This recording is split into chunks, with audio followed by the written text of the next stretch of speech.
ओम सहजात्म स्वरूप परम गुरु शुद्ध चैतन्य स्वामी ने नमः। हमने साधक की दशा को समझने का प्रयास किया। आचार्य तारण तरण मंडलाचार्य द्वारा रचित श्री उपदेश शुद्ध सार जी के ग्रंथ को शुरू करने से पहले जयमाला समझने का प्रयास करते हैं। मैं आत्म शुद्धात्म हूँ, परमात्म सिद्ध समान हूँ, ज्ञायक ज्ञान स्वभावी चेतन चिदानंद भगवान हूँ।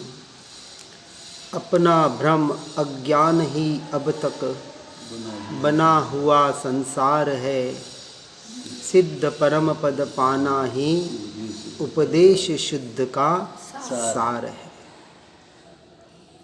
जिस उपदेश शुद्ध सार जी को हम सुनकर समझने का प्रयास कर रहे हैं, देखिए बात यहीं ख़त्म नहीं हो जाती, यहाँ से तो शुरुआत होती है। सुनकर समझकर जब तक उसको अपने जीवन में उतारने का अर्थात आचरण में लाने का प्रयास और पुरुषार्थ नहीं होगा, तब तक सुना पढ़ा उतना विशेषकारी नहीं होगा जितना होना चाहिए। इस मान्यता को दृढ़ करना है, इतना दृढ़ करना है कि सोते जागते उठते बैठते वह हमारे स्मृति से विस्मृत न होने पाए, उसकी प्रतीति निरंतर बनी रहे कि मैं आत्मा शुद्धात्मा परमात्मा सिद्ध समान ही हूँ। होना नहीं है, होना ये भी पर्याय का कथन है। हूँ स्वीकार कर लिया,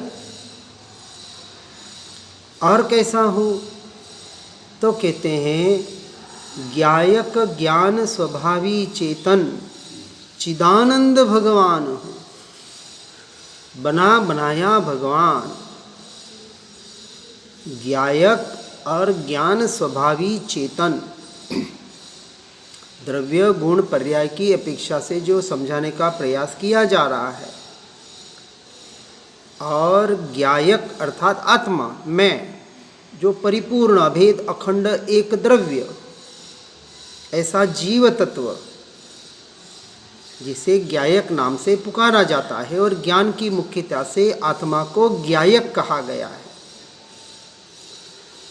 और अनंत गुणों में जो मुख्य गुण ज्ञान गुण, उसकी जो पर्याय निरंतर जानना जानना जानना जो प्रवाहित हो रही है, बह रही है, चाहे ज्ञानी जीव हो चाहे अज्ञानी जीव हो, व्यवहार की अपेक्षा से, क्योंकि जहाँ भेद है जहाँ कथन है वहाँ व्यवहार है।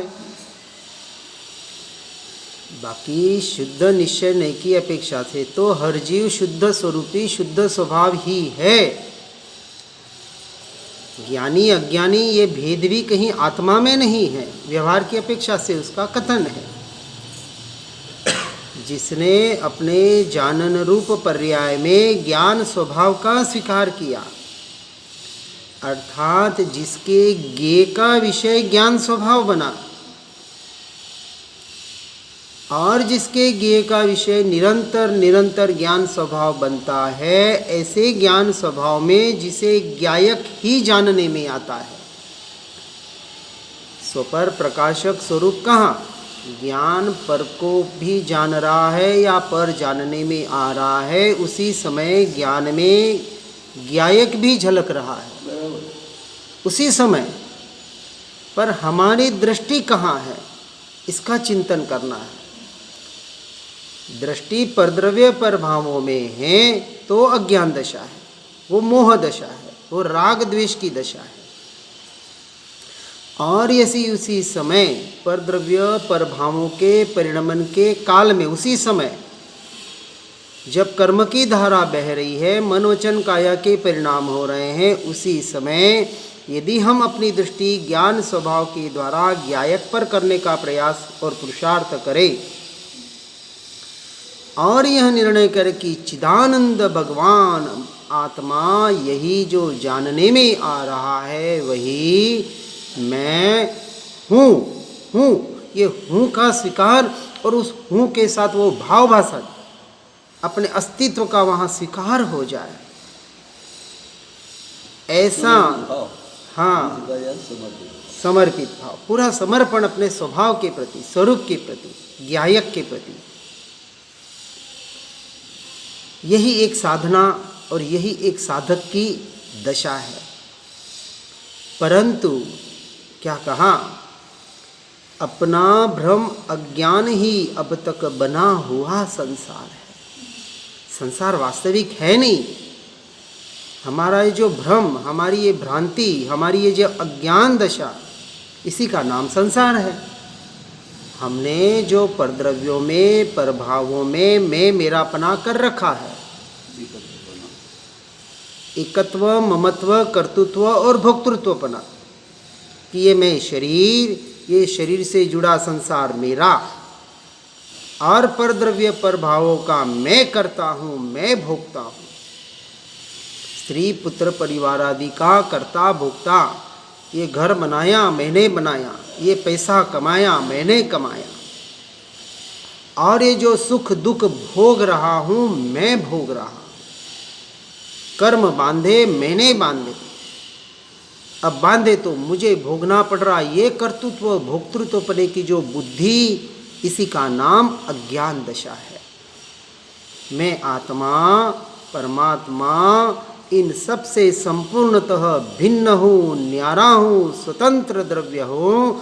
निरंतर परद्रव्य परभावों को जानने के काल में स्वयं से स्वयं को ही जान रहा हूँ, ऐसा टंकोत्कीर्ण निर्णय करने का नाम ज्ञान दशा है, ज्ञानी की दशा है। ज्ञानी बनने के लिए और कुछ नहीं करना है, बस सिर्फ इस मान्यता को बदलना है कि परद्रव्य परभावों को जानने के काल में भी मैं उसे नहीं जानता, मैं तो अपने ज्ञान स्वभाव का ही ज्ञाता दृष्टा हूँ।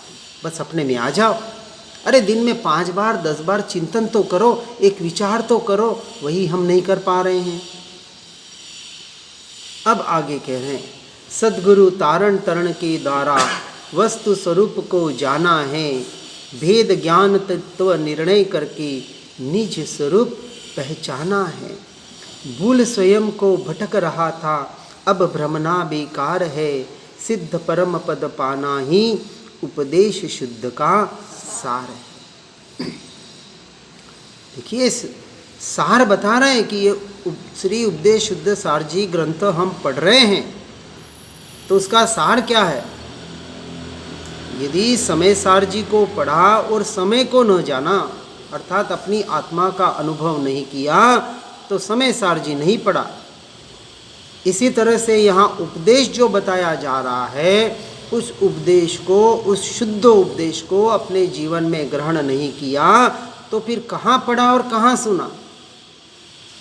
मात्र एक बाहर का विषय हो गया। तारण तरण स्वामी की जय जयकार करने से आत्मा नहीं मिलेगा। जय जयकार तो होती है, सहज ही होती है। और इसलिए कहा, सच्चे देव गुरु शास्त्र का श्रद्धान भी सम्यक दृष्टि को ही होता है। मिथ्या दृष्टि भ्रांति में है कि मुझे देवगुरु शास्त्र का श्रद्धान है। जब तक पढ़कर सुनकर स्वसंवेदन प्रत्यक्ष अपनी आत्मा की अनुभूति नहीं करता, जब तक स्वयं का वेदन स्वयं से स्वयं में नहीं कर पाता, तब तक अज्ञान दशा है।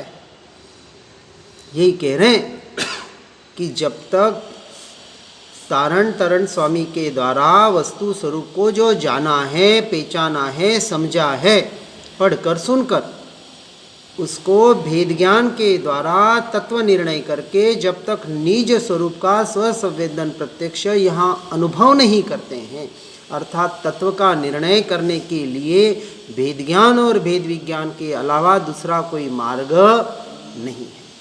ये निरंतर भेद ज्ञान चले 24 घंटे। उसके लिए कोई जरूरी नहीं कि आप एक स्थान पर ही बैठे रहें।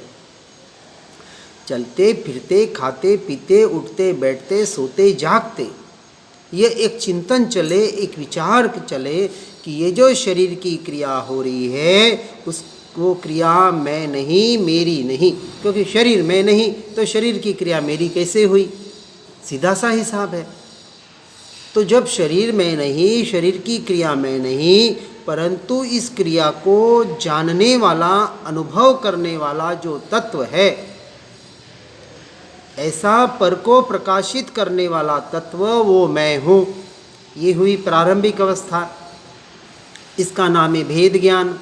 तो निरंतर भेद ज्ञान चले कि जब जब मन वचन काया की क्रिया हो, एक सिर्फ हमने चिंतन दिया, विचार दिया कि इस क्रिया को मैं जानने वाला मात्र हूँ, तो जानने वाले हो गए। फिर दूसरा आपको प्रयोग बताया कि जब मन वचन काया की क्रिया जानने में आती है, तब उसी क्षण, उसी समय मैं अपने ज्ञान स्वभाव को जान रहा होता हूँ। तो सीधे हम अपने ज्ञान स्वभाव में आ गए। इसका नाम है भेद विज्ञान। तो भेद ज्ञान पर से था और भेद विज्ञान स्वयं में आने की क्रिया है। जैसे उसने अपने ज्ञान स्वभाव पर दृष्टि की और ऐसा अभेद, अखंड, त्रिकाली, ध्रुव तत्व भगवान आत्मा वही मैं, जैसे ही मैं कहा, उसने एक परिपूर्ण अपने द्रव्य का स्वीकार किया कि ऐसा मैं हूँ।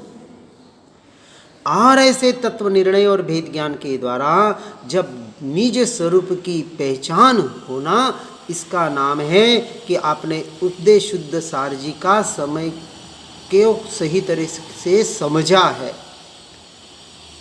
और इस भूल की वजह से जो बाहर में एकत्व, ममत्व, कर्तृत्व, भोक्तृत्वपना हो रहा था, ये जो अनादि की भूल थी, अब क्या कह रहे हैं, यदि भूल निकल जाएगी तो इस संसार में अब तेरा भव भ्रमण नहीं होगा। अब तेरा 84 का चक्कर टल गया। सम्यक दर्शन प्रकट होने का नाम अब ज़्यादा से ज़्यादा 15 भव, भले हम उपशमिक सम्यक दर्शन की बात करें, शायिक हो जाए तो 3 भव के अंदर। इसलिए कह रहे हैं आगे, खुद के मोह राग के कारण कर्म बंद यह होते हैं, निज स्वभाव में लीन रहो तो सारे कर्म यह खोते हैं। धर्म कर्म का मर्म अब जाना, जाना क्या हितकार है, सिद्ध परम पद पाना ही उपदेश शुद्ध का सार है। पूरा सार बता रहे हैं। कितने ग्रंथ पढ़े, कितना याद किया, वो उतना महत्व का नहीं है जितना पढ़कर, सुनकर, तत्व का भेद ज्ञान करके तत्व का निर्णय कितना किया। पढ़ना सुनना उसके लिए हो, मात्र कुछ पढ़ लिया, सुन लिया, ठीक है, अच्छी बात है कि कुछ नहीं से कुछ करना अच्छा कहा है, उसका निषेध नहीं कर रहे हैं कि चलो अशुभ से छूटकर कम से कम शुभ में तो आ रहे हैं। परंतु शुभ राग हमारा लक्ष्य नहीं है। जब कहा कि ये शुद्ध क्रिया, ये शुद्ध भाव भी अपेक्षा से मेरा स्वभाव नहीं है। मेरा स्वभाव तो सिर्फ मुझ में रमण करना है, लीन होना है। और लीन होने के लिए शुद्ध भावों की जरूरत है। कौन से भावों की? शुद्ध भावों की, शुभ भावों की नहीं, अशुभ भावों की तो बिल्कुल नहीं। संसार का भाव संपूर्णतः अशुभ भाव है। संसार की क्रिया 100% अशुभ क्रिया है। परंतु धर्म क्षेत्र की मात्र क्रिया करते रहे और धर्म में सिर्फ भाव भाव भाव शुभ भाव ही करते रहे तो शुद्ध की अपेक्षा से उसे भी हेय कहा है, छोड़ने योग्य कहा है। उसमें अटकने जैसा नहीं है। अटकने जैसा तो एक ही स्थान है। इन तीनों लोक में, तीनों काल में एक ही स्थान है जहाँ आत्मार्थी जीव को अटकना है, और वो है स्वयं का शुद्ध स्वभाव। बाहर के परमात्मा, बाहर के गुरु में भी अटकने जैसा नहीं है। वो हमारे साधन हैं, सहायक है, मार्गदर्शक है, उपकारी है, लेकिन फिर भी पर के श्रेणी में ही आते हैं। और जब तक पर को पर नहीं मानेंगे हम स्व में लीन कैसे हो पाएंगे। इसलिए शुद्ध निश्चय को बहुत अच्छी तरह से समझना है, भूलकर भी स्वच्छंदी नहीं होना है, ये साथ में ध्यान रखना है। शुष्क ज्ञानी भी नहीं होना है और क्रिया जड़ भी नहीं होना है और उभयाभासी भी नहीं होना है। व्यवहाराभासी, निश्चयाभासी और उभयाभासी आत्मा की 3 अवस्थाएं पर की अपेक्षा से, व्यवहार की अपेक्षा से। और जब स्वरूप में आ जाता है तो फिर कुछ करने जैसा तो रहता ही नहीं है। इसलिए कर्मबंध का मूल कारण खुद के मोह राग द्वेष के भाव, और राग द्वेष से भी जो खतरनाक है ये मोह, दर्शन मोह। क्योंकि राग द्वेष तो चारित्र मोह का विषय है, 5वें 6ठे गुण स्थानक का विषय है। अभी सम्यक दर्शन का 4थे गुण स्थानक का विषय यह दर्शन मोह, ये मिथ्यात्व दशा, ये अज्ञान दशा। तो हमें इस मिथ्यात्व को, अज्ञानता को जड़ मूल से पहले उखाड़ के फेंकना है, जो अनंतानुबंधी कर्म का कारण बन रहा था। अभी अप्रत्याख्यानी प्रत्याख्यानी संजलन को भूल जाओ, एक बार बाजू में रख दो, कोई अभी उससे हमको लेना देना नहीं है। पहले इस अनंतानुबंधी को, कषायों को तोड़ना है कि जो उपयोग परद्रव्य प्रभावों में जा रहा है, उस उपयोग को स्वद्रव्य और स्वभाव में लाने का नाम अनंतानुबंधी कर्मों को तोड़ने का उपाय है, और कुछ भी उपाय नहीं है। बाहर तीव्र से तीव्र कषाय हो, कोई बात नहीं, परंतु ये कषाय, ये क्रोधमान माया लोभ मेरा स्वरूप नहीं, मेरा स्वभाव नहीं, ऐसी मान्यता को, ऐसे श्रद्धान को पहले दृढ़ करो, उसका निर्णय करो। और इसका निर्णय भेद ज्ञान के अलावा होगा नहीं। इसलिए निरंतर भेद ज्ञान, भेद विज्ञान के द्वारा मैं उस क्रोध कषायों के काल में भी उसको भी जानने वाला मात्र, कषाय भी करने वाला मैं नहीं। उद्गल की क्रिया तो करने वाला मैं नहीं, तो वो तो परद्रव्य की क्रिया है। लेकिन कषायें जो मुझसे हो रही है, कषाय तो आत्मा से हो रही है। वो कषाय होना, भाव होना, ये तो पुद्गल का स्वभाव नहीं है। लेकिन मेरे से जो कषायें उत्पन्न हो रही है, ये जो मेरी मलिन पर्याय है, यह भी मेरा स्वरूप नहीं है। इसका उसी क्षण निर्णय करो। भले थोड़ी देर के बाद आए, गुस्सा आ गया, 10-15 मिनट के बाद, आधे घंटे के बाद जैसे ही जागृति आई, अरे गुस्सा आया, मैंने नहीं किया, मैं कर ही नहीं सकता। किसी कर्म का उदय था, औदयिक भाव थे, परिणमन हुआ, लेकिन मैं आत्मा इससे भिन्न, न्यारा, स्वतंत्र, जानने वाला, और उसको जानते वक्त अपने ज्ञान स्वभाव को ही जानने वाला। ऐसा एक विचार तो करें। जैसे ही आपने विचार किया, वो अनंतानुबंधी कषाय आपसे टूट गई। 3 कषाय चौकड़ी बाकी है, कोई बात नहीं। अरे शायिक सम्यक दृष्टि तो 3 कषाय, भरत चक्रवर्ती का हम उदाहरण देखते हैं। शायिक समकीति, सगे भाई बाहुबली को मारने का भाव आया, चक्र भी छोड़ा, करण करावण अनुमोदन सब कुछ हो गया। इससे तीव्र कषाय, तीव्र गुस्सा क्या हो सकता है। और फिर भी हम कह रहे शायिक समकीति थे, और उसी भाव में मोक्षगामी बने, मोक्ष को प्राप्त किया, सिद्ध स्वरूप को पर्याय में प्रकट किया।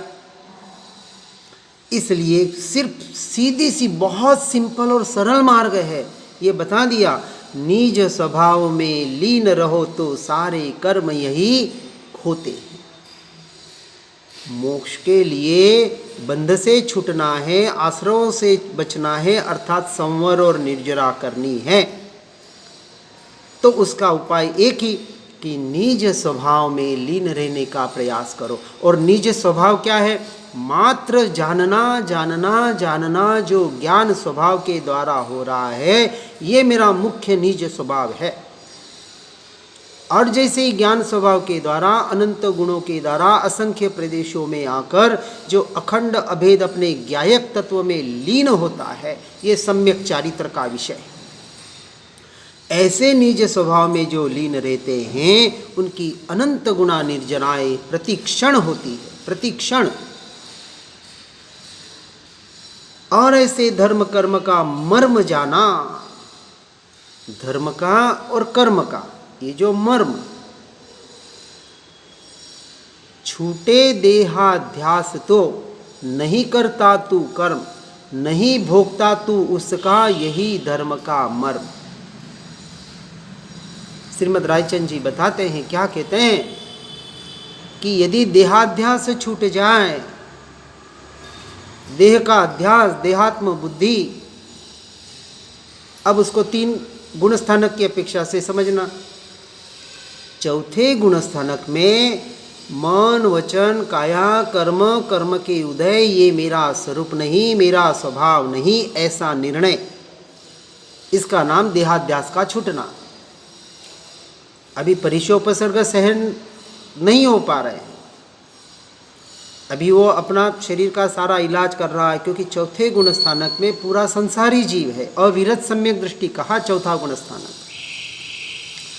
लेकिन निरंतर चिंतन के द्वारा संसार से छूटने की वहाँ झंकना है, संसार में रहकर मुझे धर्म करना है, ऐसी वहाँ मान्यता नहीं है कि हम तो घर पे रहकर भी धर्म कर सकते हैं।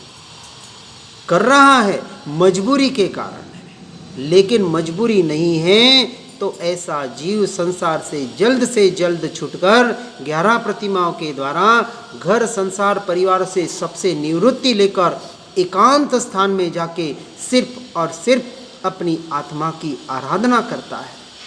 ये लक्षण है उसका। प्रतिमा जी का अर्थ क्या हुआ? प्रतिमावत बनने का प्रयास। जो स्थिर है, ध्रुव तत्व है, प्रतिमावत है, ऐसा मैं शुद्ध आत्मा परमात्मा,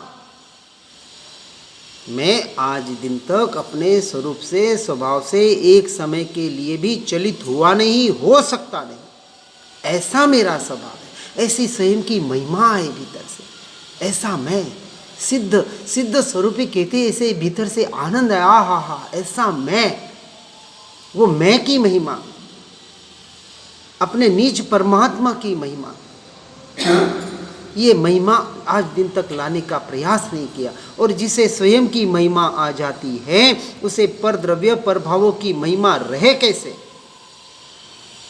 अभी एक सिक्के के 2 पहलू, एक आस्ति से एक नास्ति से। जिसे स्वयं की महिमा है उसे संसार की महिमा छूटे बगैर रहेगी नहीं, तो समझना निर्णय हुआ। अभी स्वयं की भी महिमा कर रहे हैं और संसार की महिमा भी छूट नहीं रही है, और कहते हम आत्मा का काम कर रहे हैं। तो ऐसा निर्णय टंकोत्कीर्ण करना है। ये स्त्री पुत्र परिवार आदि, ये घर दौलत धन, ये बाहर, भाई अभी तक तो उसकी महिमा आ रही है। अरे कोई नहीं होगा तो मेरा ध्यान कौन रखेगा, अरे पैसा नहीं होगा तो मेरा काम कैसे चलेगा, पैसा तो चाहिए ना धर्म करने के लिए भी। अरे यदि पैसे की, देखिए बात बराबर समझना, पैसे से अंश मात्र भी धर्म नहीं होता। पुण्य बन सकता है, आप मंदिर में लगा दे और कहीं भी लगा दे, दान पुण्य वगैरह कर ले तो पुण्य का बंध तो हो सकता है। लेकिन पैसे से अंश मात्र भी, जिस धर्म की हम यहाँ बात समझ रहे, शुद्ध धर्म की, उसके लिए एक पैसे, एक फूटी कौड़ी की भी जरूरत नहीं है, बिल्कुल जरूरत नहीं है। इसलिए किसी के पास पैसा है नहीं है, उससे धर्म का अंश मात्र भी संबंध मत बना लेना। हम तो कहते जितना पैसा बढ़ रहा है उतना वो धर्म से दूर होते जाता है, अहंकार बढ़ता है। इसलिए इन बातों से धर्म का संबंध जोड़ने का अंश मात्र भी प्रयास मत करा। धर्म तो एकमात्र स्वभाव का आश्रय है और कोई धर्म नहीं है। जिसने अपने स्वभाव का आश्रय लिया वो धर्मी, बाकी सारे अधर्मी। इसलिए बात को बराबर सुनकर समझकर अपने जीवन में उतारने का प्रयास करना, इसी का पुरुषार्थ करना। और अपने मार्ग को, अपने इस जीवन को मोक्ष मार्ग में आगे बढ़ाने का पुरुषार्थ करना। इसी भावना के साथ ओम नमः सिद्धम।